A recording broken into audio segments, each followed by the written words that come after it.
Hey everybody, Marcos Villegas here, being joined with Larry Merchant.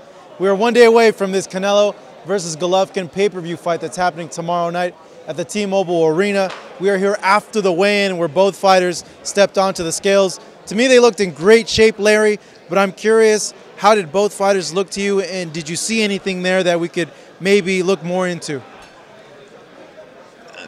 They both looked in shape. I think it just confirmed that Golovkin is a naturally slightly bigger man, and that confirms what we feel about his punching power, and the issue will be whether Canelo can deal with it. And that's the question I've been asking myself too, is what happens when the first punch, clean one, on Canelo hits him, and how does he react, and how that dynamic is going to really change the fight? Well, if Canelo punches him back, we know we have a fight. Very true. If he moves him, do you think he can move him back the way he did with Chavez Jr.? Golovkin takes a hell of a punch. He's been hit. Anybody who comes as aggressively he does, even though he's very smart at it, is going to be open to get hit. And at times he's been hit. And he's still standing. So I don't think Canelo can seriously hurt him just with one punch. It'll have to be an accumulation. He's become a really good body puncher. Maybe that's where the difference will be. I just hope that by the third round, I'm thinking I can't wait for the rematch. Well, you know, if Gennady wins, there's an immediate rematch clause in for Canelo Alvarez. If it's the other way around, unless it's a really good fight, I don't think that we may not see a rematch given that. But let's go back to the Jacobs-Golovkin fight. A lot of people like to point that out as Golovkin maybe dipping a little bit. Was that the case, or do you think it was because Jacobs is really, really good, and not that people are giving that man credit for being that good? B. Jacobs is a very good fighter. He was bigger. He fought very smart. After he got knocked down and buzzed early in the fight, he made an adjustment. And I give him high marks. But remember that Golovkin had created this highest of high expectations with 23 straight knockouts. So anything less than that was going to be what happened. But the best fighters there ever were have those kind of fights. The important thing was he then outboxed Jacobs and won the fight closely but clearly, in my view. So I give him credit for that. He didn't go crazy in the ring because the other guy was neutralizing him to some degree, and that's his professionalism of Golovkin, and a guy who had over 300 amateur fights. He knows what he's doing inside the ring. And that's what makes him so good, that he's not just a, quote, warrior. He's not just a headhunter. He comes after you and he tries to hurt you with every punch, but he's relentless rather than reckless. Speaking of the fight, how do you really see it playing out? What do you think is going to happen if they're able to reach the 12 rounds? Well, if they reach the 12 rounds, then we have to say that Canelo has been successful being a little quicker, perhaps, in boxing. And then you have to calculate in, well, does he have an edge in terms of getting the benefit of the doubt? Because the expectations are still so high about Golovkin. And that's the advantage of being the kind of hometown favorite and with the loudest fans.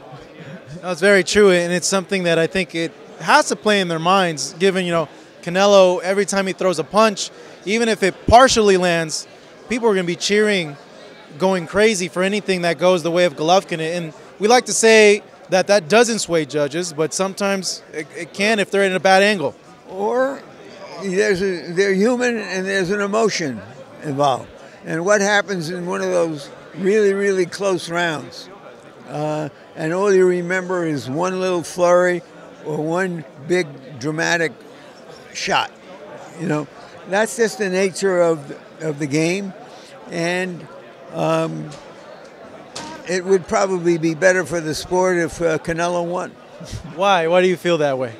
Because he's the heavyweight champion of the box office, and this would confirm his status in the ring and make him a really big event fighter every time he goes out, and maybe transcend the borders and the mountain ranges in terms of his name resonating out there. I got to ask you this. Given what you said about Canelo potentially, well, no, he is the face of boxing, but Floyd and Conor fought. They broke records. McGregor in his first pro boxing fight shattered records that any other boxer did. In terms of that, what do you feel that does to this event? Do you think it helps it? It hurt it? Because it seemed the overall reception with the casual and MMA fans is they enjoyed the event, and you could say maybe they're more open to watching other boxing events. Possibly, but to me that was a fake fight. I'm not a purist. If they had fought under MMA rules, I think Mayweather would have had as much chance of beating McGregor as McGregor had of beating him in a boxing contest. So it wasn't real, but it was a show, and it caught fire, and a lot of people watched it who ordinarily wouldn't watch that kind of charade, and good for them. They got the moment. They maybe set records. I don't know how it influences anything. I think there's a different type of fan here for this fight. Boxing is what it is. They attract different kind of fans, and that's just the way it is. But I'm just curious about and excited about having to see these two guys in the ring. My final question to you, Larry. A lot of talk about pound for pound with this fight. And pound for pound right now, according to who you talk to, is all over the place. Ward, Crawford, Lomachenko, Rigondeaux, these two guys. The winner of this fight, do they get pound for pound status number one, you feel, or it's not going to be that way come Saturday night? You know what? I don't think it matters that much. I think Ward probably has earned it for what he did at 168 and then as a light heavyweight. I have no problem with that.